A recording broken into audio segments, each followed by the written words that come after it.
Άλλος. Μα έχω φύγηθηκα. Καπέμα. Λοιπόν, σήμερα θα παίξουμε ένα πράγμα που ζωγράφεις εχθρούς και τέτοια. Και ο γάμοτος. Τι είναι ζωγράφεις, δεν τέτοια.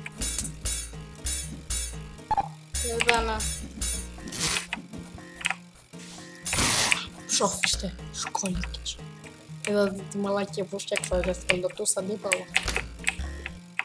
Όταν... Άντε, είμαι θεός. Είμαι τεσπό γάμο το αμάξι μου μέσα.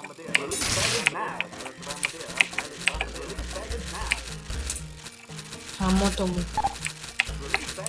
Μπορεί να είναι πολύ μικρό, αλλά θα κάνω και part 2.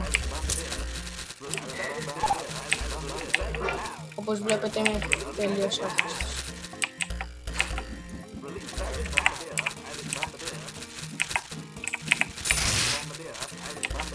Μπαμπρία. Μπαμπρία. Sorry αν τέτοια. Αν δεν ακούγομαι.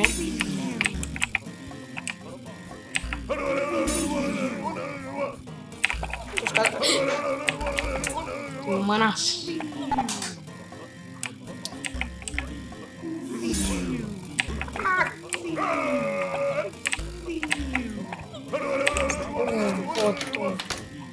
Γύφτικο, Fuck. Ένα σάντουιτς. Κοιμάμαι. Εντάξει, πλάκα σας κάνω, το έχω ξαναπέξει. Είναι μια μαλακιά μου ζωγραφισμένη. Μαλάκες.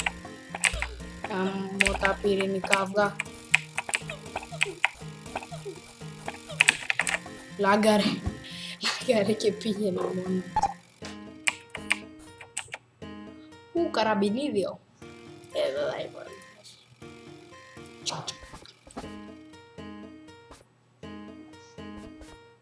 Αυτή είναι η γεμιστήρια. Και από εδώ το κράτας. Ωραία, Όχι, όχι.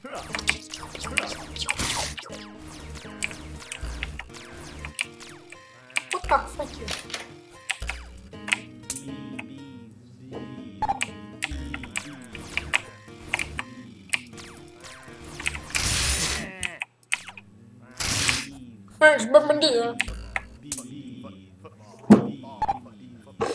Λοιπόν, γιατί δεν αντέχω άλλο, είναι μια μαλακία κίνηση. Αυτό ήταν το βίντεο μου. Thanks for watching. Bye bye, θα λέμε στο επόμενο βίντεο. Sorry αν δεν κάνω πολύ συχνά βίντεο. Και το επόμενο βίντεο μπορεί να αργήσει λίγο γιατί μπορεί να φτιάξω ένα νέο τραγούδι. Bye.